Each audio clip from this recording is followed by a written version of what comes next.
need to go gather it back up, okay?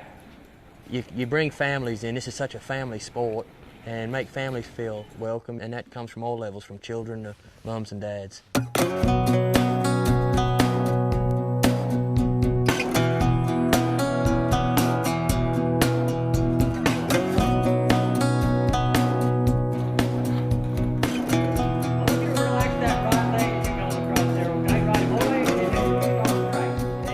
Cutting is a great sport. It's fantastic. But I want these kids to know, and like I want my children to know, I want them to learn how to ride properly first.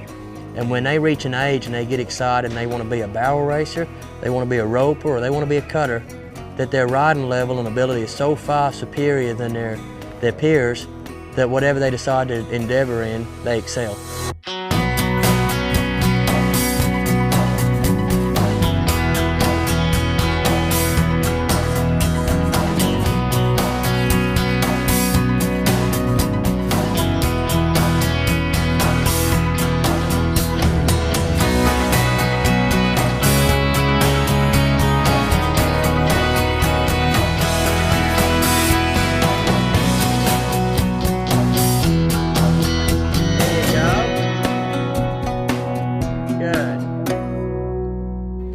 If I've got my cow out there in front of me, I can be positioning my horse across the arena, but I can always keep my horse pointed forward. He can always be forward. Even though he may be going sideways, I've always got him pointing up towards my cow, okay? So let's use this as an exercise, and we'll just move it a little bit and just act like you're moving that cow through the herd, and that's the one you want. And then when you get up here, then we'll get a couple turns, okay? First day was good. We worked the flag, and my horse worked really well. Make sure you get his feet right before you let him turn. Working the flag, you get to practice more on what the basics are and trying to get your horse to go the right way and fix all your problems. It was a little bit exciting. I was nervous first going in, but after I did it once, it was pretty fun. It was interesting at first for one of my horses because he didn't know what to do, but the other one was good. He did okay. Josh taught me like how to let the horse do all the work and not me. He's a good teacher. I like him a lot. First and foremost, I try and keep everything simple. Keep it straightforward, what you need, and the rest will take care of itself. Sometimes we get right on top of these cattle, and all of a sudden it's too late, and then the only way to cut them is we've got to turn and run off to the corner, okay? I want these kids to learn where their positioning needs to be on a cow, because that changes everything. What have I been telling them? Travel, travel, travel, stop. I mean, that's kind of been our mantra, is just to kind of get them to travel across there and stop, and feel for that stop before they get turned around. There you go. I want to take all that unnecessary busyness out of what they think they need to achieve. Just because your horse is jumping around, it may not mean you're achieving anything. So I've tried to keep it real basic, and those kids to feel, to get over there and get stopped. And when they do, not only are they going to get their horse stopped, you know, their mind and their body has to get stopped too. They have to relate that to their horse, that they're comfortable being stopped. Not just because they got hold of you in the bridle reins. You know, if I'm still buzzing, I still think I want to be going somewhere. That horse, he's still ready to go somewhere too. I think we're going to have a good time. We're going to learn a lot.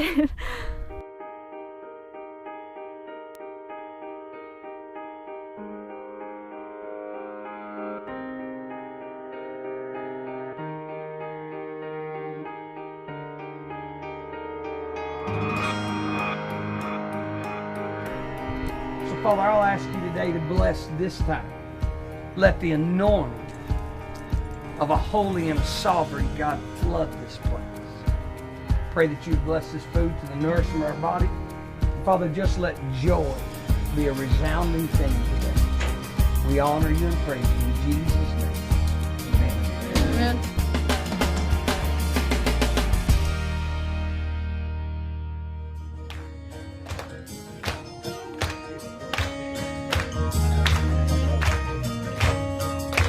Everybody gathered where the river runs water at the edge of town to see if that Eddie Lee on baptism was really coming from town. Folks bet hard on money that water would change a thing. They set the odds at 100 to 1. His soul would never come clean. Then the preacher said, we'll take a moment or two. There's something we need to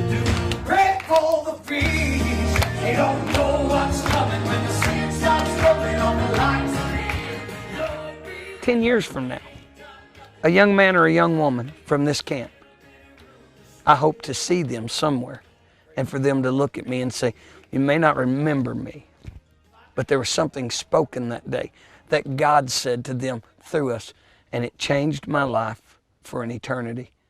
Makes it all worthwhile.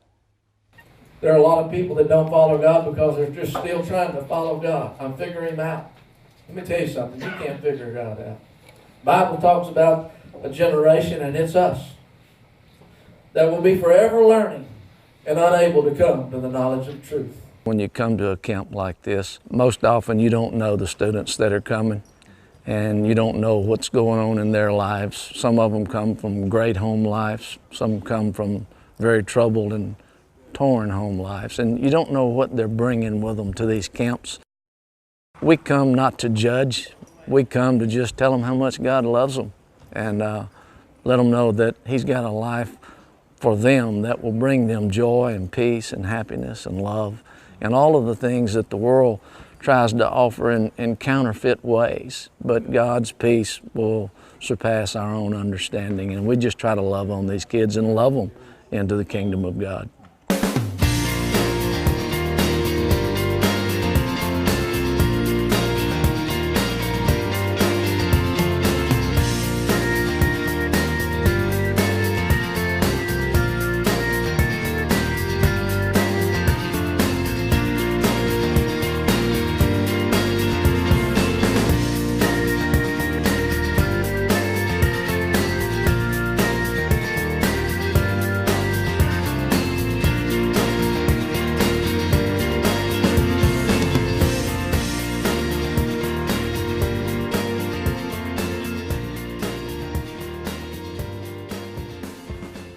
Atta girl. Good cut. Keep walking it forward to me a little bit. There we go.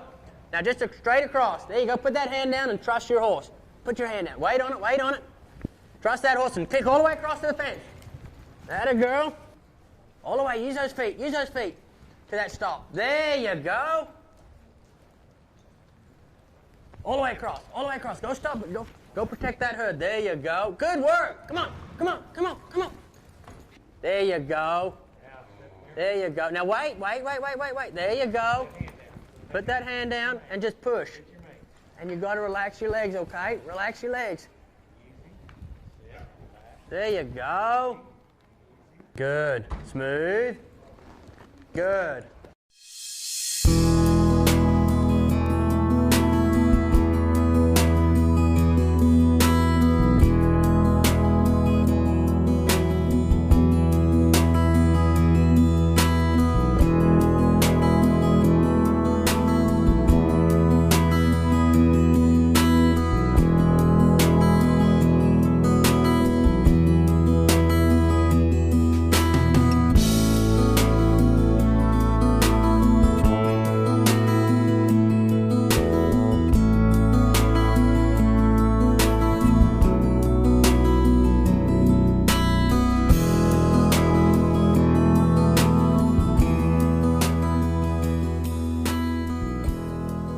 My dad was one of those guys that was a father. All of a sudden, wham, bam, what do you know? My mama was out. She was wild. I got the greatest mama in the world, but she was wild when she was younger. And all of a sudden, she ended up pregnant. And guess what? My daddy said, oh, no, you pregnant? I'm gone, baby. He didn't want nothing to do with me.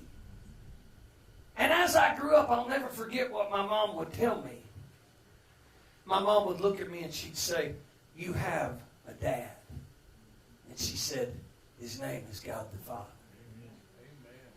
And all those years I was thinking, man, they ain't doing me no good because he ain't out here playing catch with me in a football. And Mama, I don't even know how to change my own oil. And all these other guys can do this. And Mama, I don't know how to work a saw. And all these other guys know how to do that. But guess what I learned? I learned that I had something that none of them would ever have. My mama taught me about someone that wanted to live on the inside of me and live through me. And that would carry me to places that I could never have gone without him.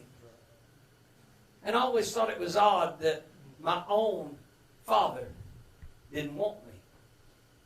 But someone that created all this. Y'all look around you. Look around. Just for a minute, look around. Just because sometimes we take it for granted. Look.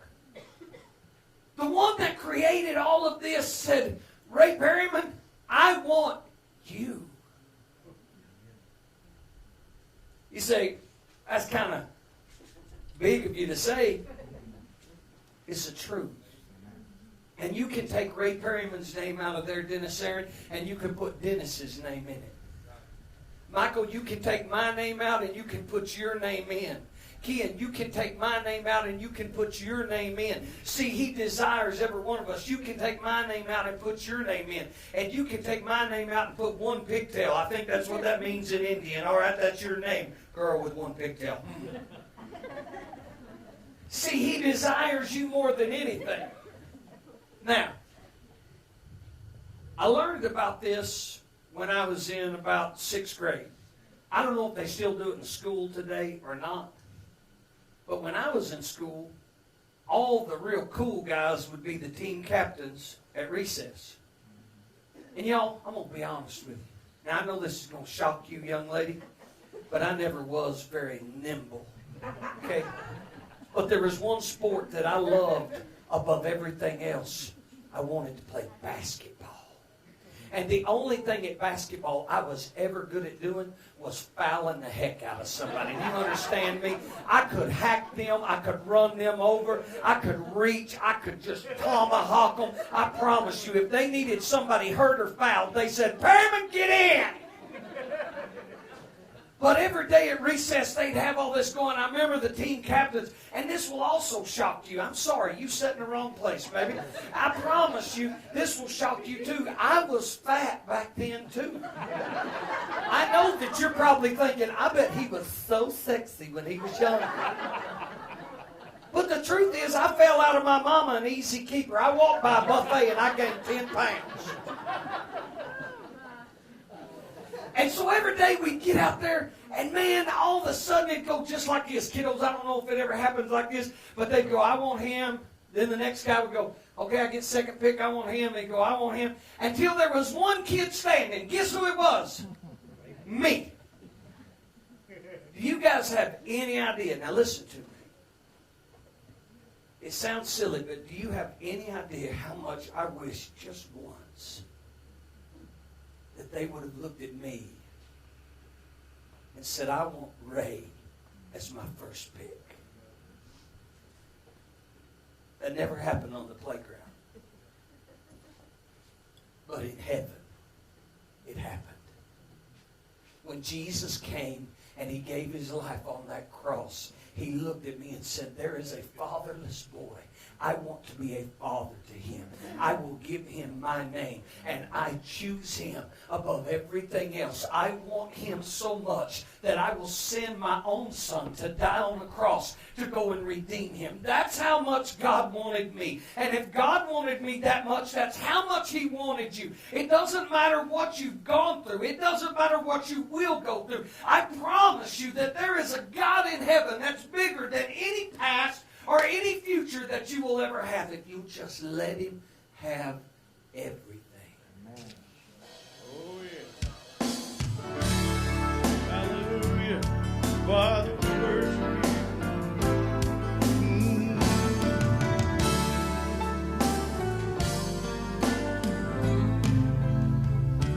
So many times I question certain circumstances and things I just don't understand.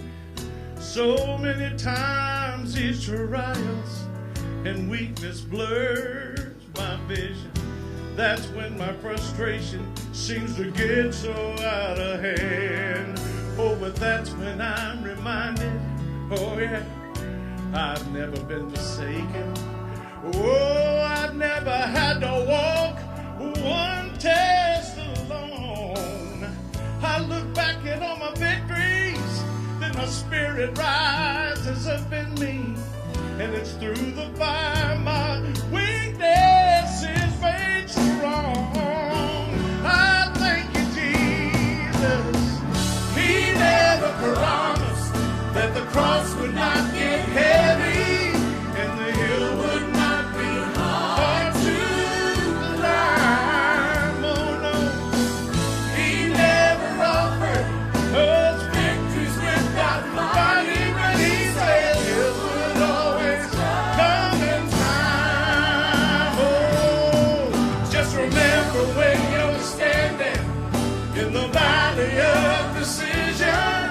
and the adversary says, give in, just hold on. My God will show up, yes He will, and He will take you through the fire again. Oh yeah, I know within myself that I would surely perish. Oh, but if I trust the hands of God, He'll shield the flames again, yeah. He never promised that the cross would not get heavy and the hill would not be hard to climb. Oh yeah, He never offered us victories without fighting, but He said there would always come a time. Oh yeah, just remember when you're standing in the valley of decision, and the adversary says, why don't you just give in? Just hold on. My God will show up, yes He will, and He will take you through the fire again. Yeah.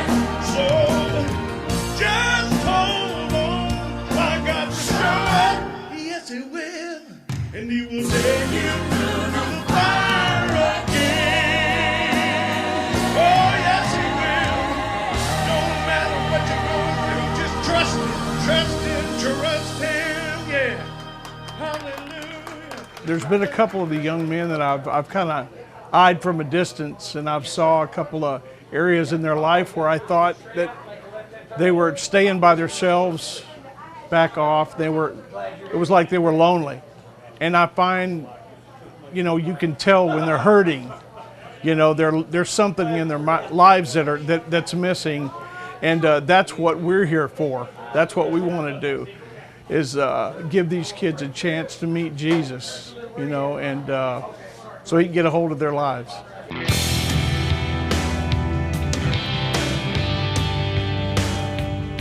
So what we're going to do at this competition, we are going to award prizes for anybody that can score above a 59. Okay?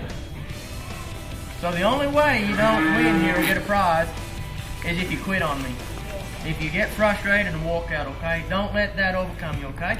We're going to look at back fence, lost cow, keeping your hand down. We'll probably be real liberal with working out a position. You want to just try to mirror that cow's image as it goes across the pen.